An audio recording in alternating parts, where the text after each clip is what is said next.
ഇപ്പോൾ ASFന്റെ പ്രതിനിധി ആദിൽ കൂടി നമ്മോടൊപ്പം ചേരുകയാണ്. ആദിൻ, ഇപ്പോൾ നിങ്ങൾ ഉന്നയിക്കുന്നത് ഇവിടെ കാവ്യവൽക്കരണം നടപ്പാക്കുന്നു എന്നതാണ്. PM ശ്രീയെ എതിർത്തുകൊണ്ട് നിങ്ങൾ പറയുന്നത്. പക്ഷേ ഇതേ രീതിയിൽ PM ശ്രീയെയും ദേശീയ വിദ്യാഭ്യാസ നയത്തെയും എതിർക്കുന്ന രണ്ട് സംസ്ഥാനങ്ങൾ, തമിഴ്നാടും അതുപോലെ വെസ്റ്റ് ബംഗാളും. അവർ പറയുന്നത് ഈ വാദഗതികളൊന്നുമല്ല. തമിഴ്നാട്ടിലാണെങ്കിൽ അവർ ഭാഷയുടെ പേരിലാണ്, ഹിന്ദി വിരുദ്ധതയാണ് അവർ പറയുന്ന ഒരു വാദം. മറ്റൊന്ന് വെസ്റ്റ് ബംഗാളിനെ സംബന്ധിച്ചാണെങ്കിൽ അവർ വിദ്യാഭ്യാസ നയത്തിൽ അവരുടെ ചില താല്പര്യങ്ങളുണ്ട്, അത് മുൻനിർത്തിക്കൊണ്ടാണ്.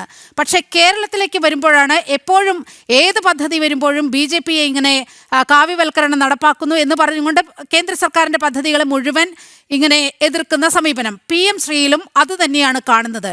എവിടെയാണ് താങ്കളുടെ ASFന്റെ എതിർപ്പ്? ബന്ധപ്പെട്ട് ഞങ്ങളുടെ എതിർപ്പ് അവിടെ നിൽക്കട്ടെ. ഈ PM ശ്രീ പദ്ധതി കേരളത്തിൽ നടപ്പിലാകും എന്നൊരു സ്ഥിതി അല്ലെങ്കിൽ ധാരണാപത്രത്തിൽ ഒപ്പിട്ട തൊട്ടുപുറകെ ആരാണ് പ്രതികരിച്ചത്? BJPയുടെ മുൻ സംസ്ഥാന അധ്യക്ഷൻ തന്നെയാണ് K. സുരേന്ദ്രൻ പ്രതികരിച്ചു. എന്താ ഇവിടെ ആരെ കുറിച്ച് പഠിപ്പിക്കും? ആ വാക്കുകളും പേരുകളും ഒന്നും ഞാൻ പറയുന്നില്ല. ഇത് കൃത്യമായിട്ട് ഈ കേരളത്തിലെ പൊതുസമൂഹം കണ്ടുകൊണ്ടിരിക്കുകയാണ്. അങ്ങനെ ഒരു നിലപാട്, നിങ്ങൾക്ക് ഒരു വർഗീയ നിലപാട് PM ശ്രീയിലോ NEPയിലോ ഇല്ലെങ്കിൽ ഒരു സെക്കൻഡ് എങ്കിൽ ASF ഇപ്പോൾ കർണാടകയിലും ഒക്കെ ഉണ്ടല്ലോ. കർണാടകയിലും തെലങ്കാനയിലും ഒക്കെ വളരെ സജീവമായ ASF ഉണ്ടല്ലോ. അവിടെ ഈ NEPയുടെ ഭാഗമായി PM ശ്രീയുടെ ഭാഗമായി ഏതെങ്കിലും വിധത്തിലുള്ള കരിക്കുലത്തിൽ മാറ്റം വന്നിട്ടുണ്ട് എന്ന അഭിപ്രായമുണ്ടോ? അവിടെ കാവ്യവൽക്കരണം നടന്നിട്ടുണ്ടോ? ASF ആണ്. നിങ്ങൾ വളരെ കൃത്യമായി മറുപടി പറയേണ്ടതാണ് അതിൽ. ഞങ്ങൾ കൃത്യമായി പറയുന്ന ഒരു മറുപടി ഉള്ളൂ. ഇത് കേരളത്തിലെയോ അല്ലെങ്കിൽ തമിഴ്നാട്ടിലെയോ ബംഗാളിലെയോ ഒരു പ്രധാനപ്പെട്ട വിഷയമല്ല. ഇത് കേരളത്തിലെ 28 സംസ്ഥാനങ്ങളിലും കോവിഡിന്റെ കാലഘട്ടത്തിൽ ദേശീയ അടിസ്ഥാനത്തിൽ NEP നിലവിൽ വന്ന കാലം മുതൽ വിദ്യാഭ്യാസ മേഖലയിൽ കാവ്യവൽക്കരിക്കാൻ ശ്രമം നടക്കുന്നുണ്ട്. അതിപ്പോ ഈ പറയുന്ന PM ശ്രീ മാത്രമല്ല ചർച്ച ചെയ്യേണ്ടത്. ഇപ്പൊ തന്നെ പറഞ്ഞു JNU ഉൾപ്പെടെയുള്ള കലാലയങ്ങളിൽ കഴിഞ്ഞ ദിവസങ്ങളിൽ കേൾക്കുന്ന വാർത്ത എന്താണ്? ABVPയുടെ ആളുകൾ അവിടുത്തെ ഉദ്യോഗസ്ഥരുടെ സഹായത്തോടു കൂടി അവരെ എതിർക്കുന്ന വിദ്യാർത്ഥികളെ കൃത്യമായി മർദ്ദിക്കുന്നു. അതിൽ നിങ്ങൾ ഇനി എത്ര വെള്ള പൂശാൻ ശ്രമിച്ചാലും ദേശീയ അടിസ്ഥാനത്തിൽ വിദ്യാഭ്യാസ മേഖലയെ കാവ്യവൽക്കരിക്കുവാൻ ശ്രമിക്കുന്നുണ്ടെന്നുള്ള കാര്യത്തിൽ തർക്കമില്ല. അത് തർക്കിക്കേണ്ട കാര്യം ഞങ്ങളല്ലല്ലോ പറയുന്നത്, നിങ്ങൾ ഉൾപ്പെടെ അംഗീകരിക്കുന്ന ദേശീയ അവിടെ NEP നടപ്പാക്കിയതുകൊണ്ടാണ് വിദ്യാർത്ഥികൾക്ക് മർദ്ദനമേൽക്കുന്നത്. NEP മാത്രമല്ല, അവിടെ NEP നടപ്പാക്കിയതുകൊണ്ടാണ് വിദ്യാർത്ഥികൾക്ക് മർദ്ദനമേൽക്കുന്ന സാഹചര്യമൊക്കെ ഉണ്ടാവുന്നത്. ഞാൻ അതിലേക്ക് വരട്ടെ, അസഹിഷ്ണുത വേണ്ടല്ലോ. ഞാൻ ചോദിക്കുന്നത് ഏറ്റവും പ്രധാനപ്പെട്ട കാര്യമെന്ന് പറഞ്ഞാൽ ദേശീയ അടിസ്ഥാനത്തിൽ അതിപ്പോ സ്കൂളിലായാലും കോളേജിലായാലും കൃത്യമായിട്ട് കാവ്യവൽക്കരണത്തിനുള്ളൊരു ശ്രമം നടത്തുന്നുണ്ട് എന്നുള്ളതിന്റെ തെളിവ് ഈ രാജ്യത്ത് വിവിധങ്ങളായ മേഖലകളിൽ നിന്ന് വരുന്നുണ്ട്. തെലങ്കാനയിൽ നിന്നുണ്ടോ? നിങ്ങളുടെ ശക്തി കേന്ദ്രമാണ് തെലങ്കാന. തെലങ്കാനയിലുണ്ടോ?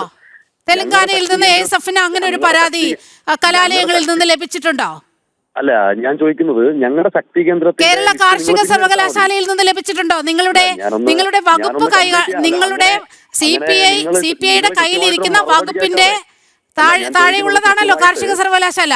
അവിടെ നിന്ന് ഇത്തരത്തിലൊരു പരാതി ലഭിച്ചിട്ടുണ്ടോ? അവിടെ 4 വർഷം ബിരുദ കോഴ്സ് NEP അടിസ്ഥാനമാക്കിയാണ്. അവിടെ നിന്ന് പരാതി കിട്ടിയോ നിങ്ങൾക്ക്? അതെ, കേരളം തന്നെയാണ്. കേരളത്തിൽ നടപ്പാക്കിയിട്ടുണ്ട് കേരള കാർഷിക സർവകലാശാലയിൽ. അവിടെ നിന്ന് എന്തെങ്കിലും പരാതി ASFനുണ്ടോ?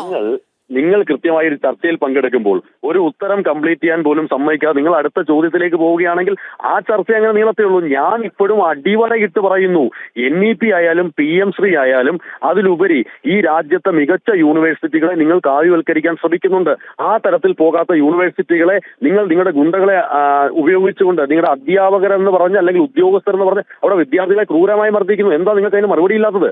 ഇത് കൃത്യമായി ഈ രാജ്യത്ത് കാവ്യവൽക്കരണം എന്നൊരു വ്യവസ്ഥ ഇല്ല എന്ന് നിങ്ങൾ എത്ര പറഞ്ഞാലും നാളെ ഓരോ തെളിവ് സഹിതം ദേശീയ മാധ്യമങ്ങൾ ഉൾപ്പെടെ നിങ്ങളുടെ മുമ്പിലേക്ക് കൊണ്ടുവരിക. പിന്നെ കേരളത്തിലേക്ക് വരുവാണെങ്കിൽ കൃത്യമായി ഞങ്ങൾ പറയുന്നു, ദേശീയ വിദ്യാഭ്യാസ നയത്തെ ഞങ്ങൾ എതിർക്കുന്നത് ഒരിക്കലും എന്റെ കൂടെ ഈ പറയുന്ന ഭരിക്കുന്ന ഗവൺമെന്റിനെ ഒന്നുമല്ല.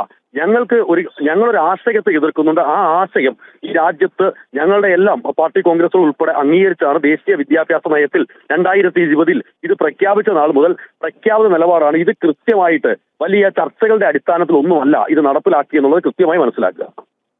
അതായത് ഈ കേരളത്തിന്റെ പ്രിൻസിപ്പൽ സെക്രട്ടറി റാണി ജോർജ്, അദ്ദേഹത്തിന് മറുപടിയില്ല, ഫോൺ കട്ട് ചെയ്തു പോയി. വളരെ കൃത്യമായി ഉന്നയിക്കുന്ന ചോദ്യങ്ങൾക്ക് മറുപടിയേ ഇല്ല.